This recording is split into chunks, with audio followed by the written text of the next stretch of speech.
Fishing. Oke, kamera roll action. Fishing. Kemarin sudah melakukan skill test dan ujian yang paling akhir ya, tahap 2 dan paling akhir, dan kemungkinan besar kuotanya juga tetap. Tapi saya sanksi buat teman-teman yang kemarin komentar apakah nanti akan lulus semua, Mas. Nah, di sini saya garis bawahi untuk peserta 4.640, saya rasa kalau lulus semuanya kemungkinan besar tidak, karena kuotanya di situ sudah 4.097. Itu cukup lumayan tinggi dibandingkan tahun-tahun sebelumnya, dan ini pemecah rekor di tahun ini untuk kuotanya fishing. Selanjutnya ada sedikit komentar, dan itu sedikit menjadikan isu buat teman-teman ya. Yang kabarnya kemarin yang ikut ujian skill test ada 200 orang yang telat, jadi gagal ikut skill test. Nah, ini ada 200 orang.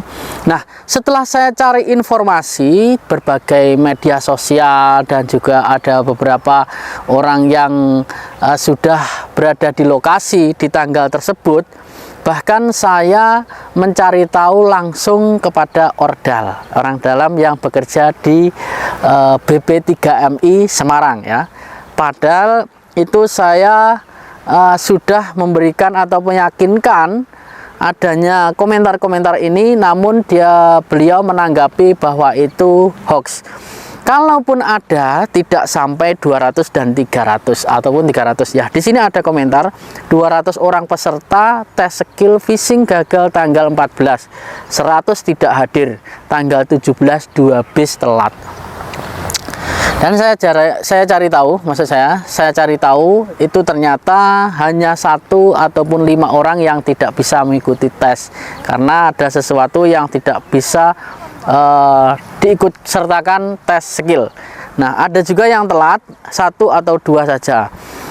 Dan ini dari Mas Herul Amri ya. Iya Bang, gua dapat tanggal 14 sesi 2, yang sesi 1 sedikit banyak yang telat, kursi belakang kosong semua. Nah, di sini informasinya. Dan ada juga beberapa teman-teman yang komen kemarin di prediksi skill test ya. Di situ ada juga yang membicarakan tentang ataupun berkomentar terkait busnya telat, dan ada 200 peserta telat dan tidak bisa ikut ujian skill.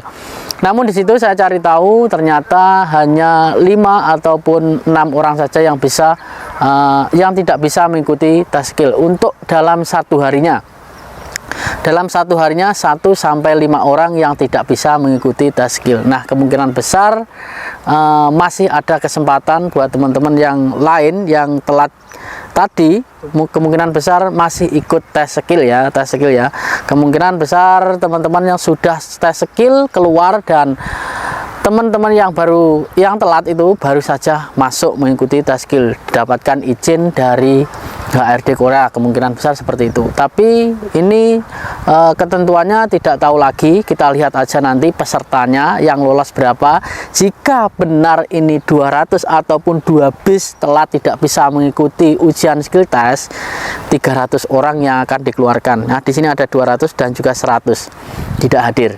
Jadi 300 orang yang dikeluarkan, mudah-mudahan 4.640 dikurangi 300 jadi 4.340. Mudah-mudahan lolos semuanya di skill test fishing. Jadi saya sudah mencari tahu oleh orang dalam sendiri ataupun orang yang sudah bekerja yang berada di Semarang, tidak saya sebutkan untuk namanya, namun saya sudah memberikan informasi kepada ataupun bertanya langsung kepada pihak yang ada di lapangan. Semoga bermanfaat. Sampai ketemu lagi di video selanjutnya. Salam, kegagalan adalah kunci dari keberhasilan. Annyeonghaseyo.